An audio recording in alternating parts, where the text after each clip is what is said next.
Andi Bastian. Ini penting nih deh, penting sekali. Besok kalau kau marah jangan gampang bilang talak. Ya, marah bagaimanapun kamu, kesel bagaimanapun, jak makada talak. Begitu kau bilang saya talak kamu, jatuh talak satu. Artinya masih bisa kau rujuk. Tanpa nikah boleh. Tapi begitu kau bilang saya talak kamu, 5 menit marah kau bilang lagi, ku talak kau, jatuh talak 2. Tidak boleh kau campur suami istri tanpa harus nikah ulang. Nikah ulang dulu baru boleh campur. Begitu kau bilang saya talak kamu, keluar kau dari rumah kau banting pintumu, saya talak kau. Lalu naik ke mobilmu kau banting, ku talak tongak kau. Jatuh talak 3. Artinya apa? Harus pisah dulu. Menikah dengan laki-laki lain istri kita. Ternyata dia pisah lagi. Tunggu 3 kali haid. Namanya masa iddah. Sudah itu baru kau bisa campur. Nikah lagi baru boleh campur. Hati-hati. Tapi tidak ada di pengadilan. Pengadilan agama urusan dunia. Tapi yang dicatat Allah yang kau ucapkan. Maka jangan balak. Biar marah bagaimana. Jangan bilang. Bagaimana kalau bilang perempuan talaka? Talaka, talaka, talaka, talaka, talaka, talaka, talaka, talaka. Biar sampai di atas pantatnya. Tidak sah. Kenapa? Hak talak ada sama suami. Ibu. Teristimewa kedua mempelai keluarga besar yang pengantin hari ini.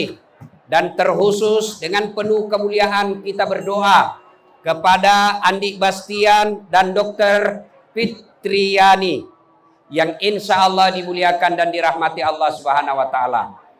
Waktu yang ringkas ini, izinkan saya menyampaikan nasihat-nasihat agama yang mudah-mudahan insya Allah bisa digunakan untuk membina rumah tangga sehingga pengantin yang hari ini baru saja ijab kabul bisa selamat bahagia dunia dan akhirat.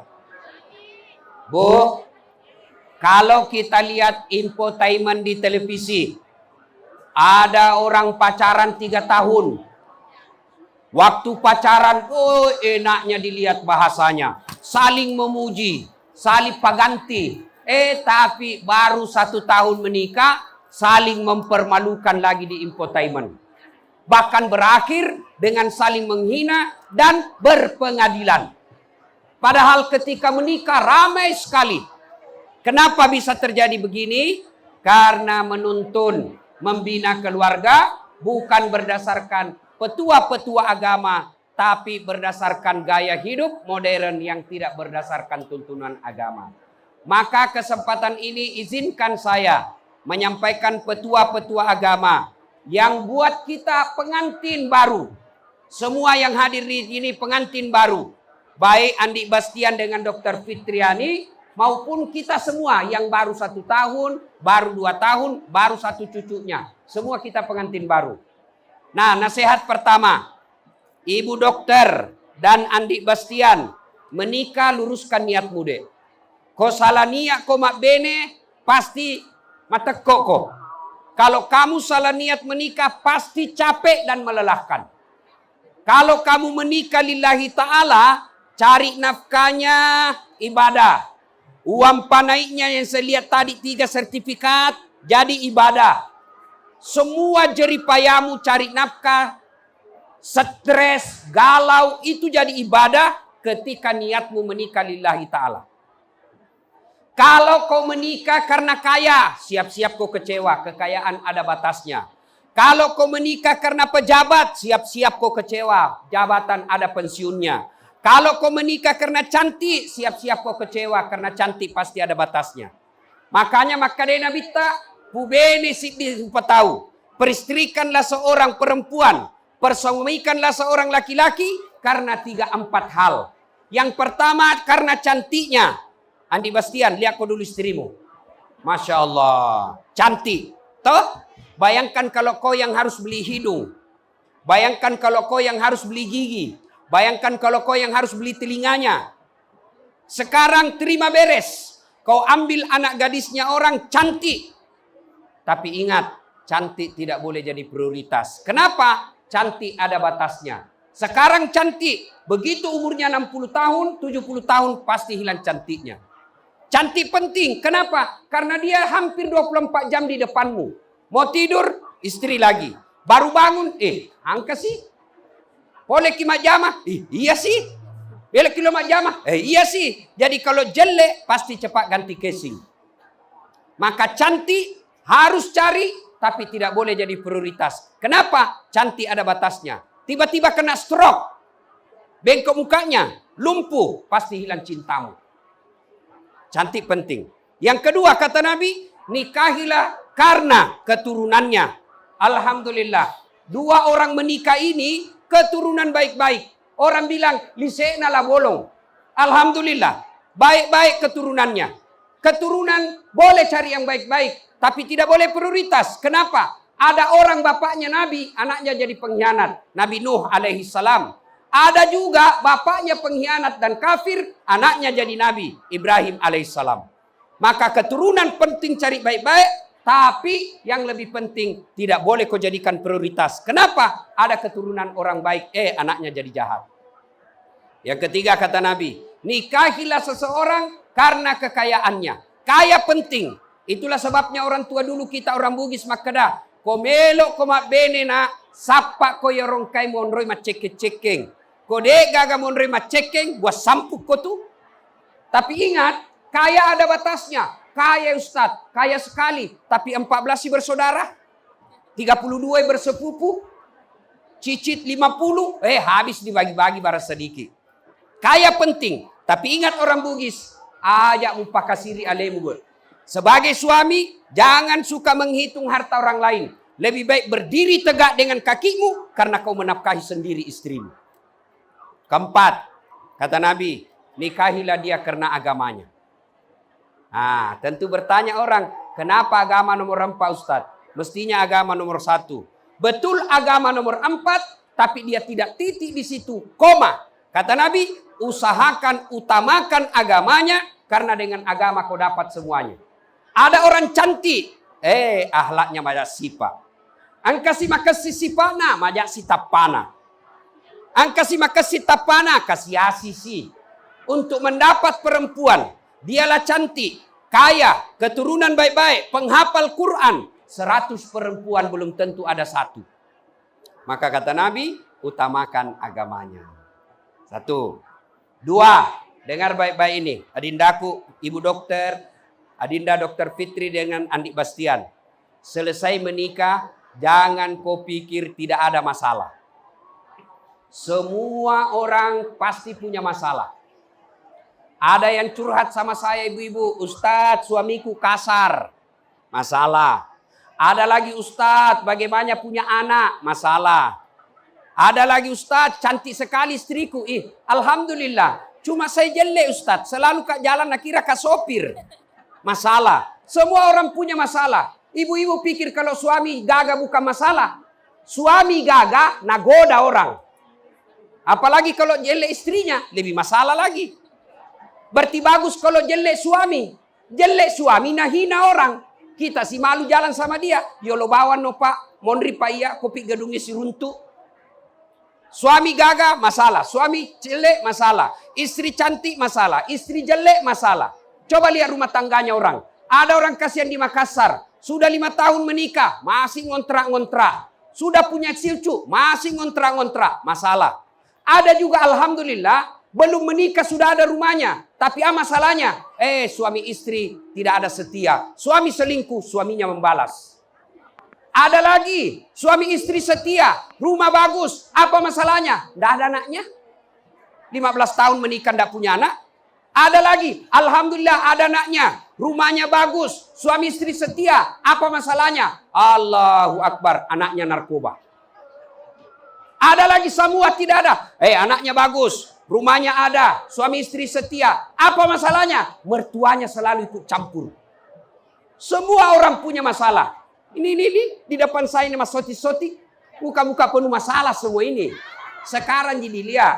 Nah bilang, romantisnya tahu rumah tanggana Ustaz. Ku bilang kenapa lagi kau bilang romantis? Itu tahu di Instagramnya foto-fotonya romantis. Ku bilang, mana foto? Kalau tidak mungkin dia bertengkar, na live ki. Tidak mungkin dia bertengkar suami istri, tapi siaran langsung. Belen-belen namanya itu. Ustadz, kau pikir ini saya tidak ada masalahku? Oh, sekarang banyak sekali masalah. Apa masalah saya? Banyak curhat janda-janda.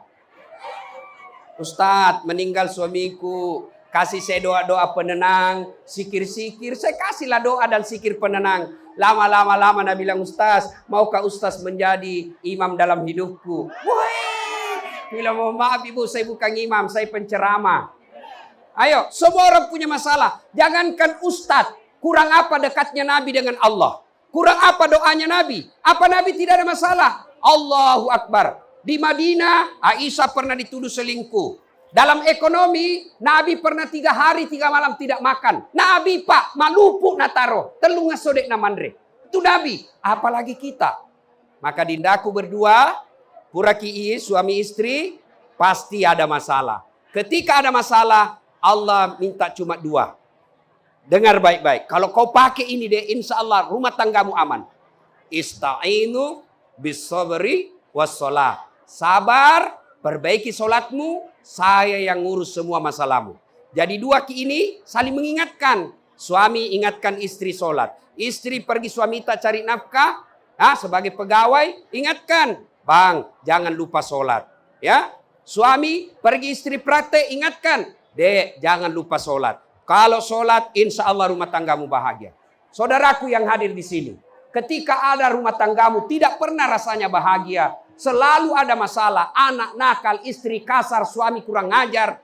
Lihat solatnya. Kalau solatnya tidak beres, biar uangmu banyak, tidak bisa kau bahagia. Yang kedua, selain perbaiki solat, tingkatkan kesabaran. Sabar, suamiku kasar Ustaz. Sabar, suamiku tukang tipu. Sabar. Kalau tidak sabar, bukan dengan saling menghina. Ada istri, ada suami istri, tidak baku cocok. Bukan dengan saling menghina. Peko pale carana. Kembalikan. Yang banyak kita lihat rumah tangga. Masasa, matampuk sih. Menenak, matampuk sih. Maka begitu ada masalahmu. Sabar kok. Tidak ada mikala itu ilmu sabar. 3. Nasihat buat dindaku berdua. Kalau mau bahagia, birrul walidain. Berbuat baik kepada kedua orang tua. Dek, Ibu dokter. Andi Bastian, lihat ini tamu-tamumu bos. Jarang-jarang orang pengantin di Pinrang begini. Ini di dalam gedungnya kayak aja ini di kota ini padahal di Labolong. Coba lihat, luar biasa. Apa karena kamu yang hebat berdua? Tidak, orang tua dan leluhurmu. Makanya kalau kau mau membalas kebaikan pernikahanmu ini, baik-baik sama orang tua. Ini coba lihat tamu-tamu, luar biasa. Orang-orang terhormat semua datang. Lihat ibu-ibu. Masya Allah. Siapa yang ceramah? Das Atlatif. Tidak gampang bos datang di sini. Tidak gampang. Betul. Siapa yang undang? Ommu. Pak Kombes. Pak Takdir. Kenapa? Karena orang baik. Maka kalau kau mau bahagia rumah tanggamu. Birrul walidain. Berbuat baik kau sama orang tuamu. Istri. Kalau cemburu sama mertua. Jangan pernah bilang pilih kok. Saya atau ibumu. Jangan bilang begitu. Tidak mungkin. Insya Allah tidak ada begini. Karena masih keluarga toh. Alhamdulillah. Nah, yang keempat. Tadi birrul walidainnya. Yang keempat. Begitu mulai ada kau lihat masalah rumah tanggamu. Tolak bala. Apa tolak balanya? Sedekah. Kalau kau mulai kau lihat. Kenapa ya? Istriku mulai kasar. Jangan kau cerita sama mertua. Jangan cerita ke tetanggamu. Tidak ada gunanya. Jangan cerita ke sepupumu. Tidak ada gunanya. Sepupumu masa nak cerita ke Ustaz. Pasti nak cerita kok. Saudara belum tentu niatnya baik ketika ngomong. Masa cemburu Ustaz. Siapa yang dorong Nabi Yusuf masuk ke sumur? Siapa? Saudaranya. Bersepupu. Kalau dia cerita. Oke dia kasih kemasukan. Belum tentu ikhlas. Bisa jadi dia dengki. Beda apa itawa istri dokter. Dapat itawa suami Andi Bastian. Saya kasih yang pengangguran suamiku. Maka dia cemburu, dengki. Dia kasih kau masukan supaya kau pisah. Bukan masukannya kebaikan, tapi dengki dan buru hati. Maka jangan kau cerita kepada sepupumu sekalipun. Ada masalah? Bangun kau salat tengah malam. Sudah itu sedekah kau. Lihat rumah tangga orang yang dermawan. Lihat rumah tangga yang suka bantu sepupunya. Pasti rumah tangganya damai. Tapi kau sekek kau. Kikiri galla paku jambatan, dega gato poji ko. Ini ibu-ibu ini, yang banyak semua masna kuliah ini. Jangan heran kalau orang Bugis, ada semua mi kuninna. Boleh. Mau pakai begitu boleh. Tapi yang Allah larang, jangan kau pelit. Jangan sampai yang melekat di dirimu ratusan juta, tapi tidak pernah kau bersedekah di masjid. Ini ibu-ibu, kalau mati kau siapa yang pakai itu emasmu? Hah? Ini ibu-ibu nih. Kalau mati siapa pakai emas tak? Anak teh, istri kedua. Mak bene silakenmu. Makanya bersedekahlah. Sedekahlah. Insya Allah tolak bala. Kata Rasulullah, ada 6 sifat yang membuat umurmu jadi panjang dan kau tertolak dari bencana. Satu di antaranya as-sadaqatu, bersedekah. Ibu bapak, saudara-saudara sekalian, ini nasihat buat pengantin. Sekarang nasihat buat kita yang datang. Buat kita semua ini. Satu, biasanya kalau ada acara pengantin begini, banyak yang tidak sholat. Terutama ini ibu-ibu. Pura di Mekah, sudah dari tanah suci. Aduh, tidak ada yang sholat. Ya, jangan sampai ada yang tidak sholat. Biasanya ibu-ibu tidak sholat gara-gara apa? Gara-gara jilbab dan mikap. Ya. 2, biasanya kalau ada acara begini, banyak yang pulang bawa dosa. Kenapa pulang bawa dosa? Datang mencela-cela acaranya orang. Palsu. Tidak serasi kuduna sama roknya. Nah itu, jangan kau cela orang. Yang kaya silakan pakai emasmu, tapi jangan kau cela orang miskin. Ya. Yang ketiga, biasanya kalau ada acara pengantin begini, banyak yang praktek mubasir. Saya lihat itu mulai min. Kue 1 iris bisa namakan, ambil 2. Jangan ambil lebih, supaya tidak sisa uangnya orang. Yang keempat, biasanya kalau ada acara begini, banyak yang pulang tersinggung. Kenapa? Merasa tidak dilayani tuan rumah. Tidak mungkin tuan rumah duduk cerita berlama-lama. Kenapa? Banyak tamunya. Maka lebih baik kita yang mengerti. Ibu bapak, saudara-saudara sekalian, inilah tausiah kita. Ada yang saya lupa satu. Andi Bastian. Ini penting nih deh. Penting sekali. Besok kalau kau marah jangan gampang bilang talak. Ya. Marah bagaimanapun kamu, kesel bagaimanapun, jak makada talak. Begitu kau bilang saya talak kamu, jatuh talak 1. Artinya masih bisa kau rujuk. Tanpa nikah boleh. Tapi begitu kau bilang saya talak kamu, 5 menit marah kau bilang lagi, ku talak kau, jatuh talak 2. Tidak boleh kau campur suami istri tanpa harus nikah ulang. Nikah ulang dulu baru boleh campur. Begitu kau bilang saya talak kamu, keluar kau dari rumah, kau banting pintumu, saya talak kau. Lalu naik ke mobilmu, kau banting, ku talak tongak kau. Jatuh talak 3. Artinya apa? Harus pisah dulu, menikah dengan laki-laki lain istri kita. Ternyata dia pisah lagi, tunggu 3 kali haid, namanya masa iddah. Sudah itu baru kau bisa campur, nikah lagi, baru boleh campur. Hati-hati. Tapi tidak ada di pengadilan. Pengadilan agama urusan dunia. Tapi yang dicatat Allah yang kau ucapkan. Maka jangan balak. Biar marah bagaimana, jangan bilang. Bagaimana kalau bilang perempuan talaka? Talaka, talaka, talaka, talaka, talaka, talaka, talaka, talaka. Biar sampai di atas pantatnya. Tidak sah. Kenapa? Hak talak ada sama suami. Ibu bapak saudara-saudara sekalian, demikian sebelum kita akhiri, mari kita kirimkan suratul Fatihah kepada Rasulullah.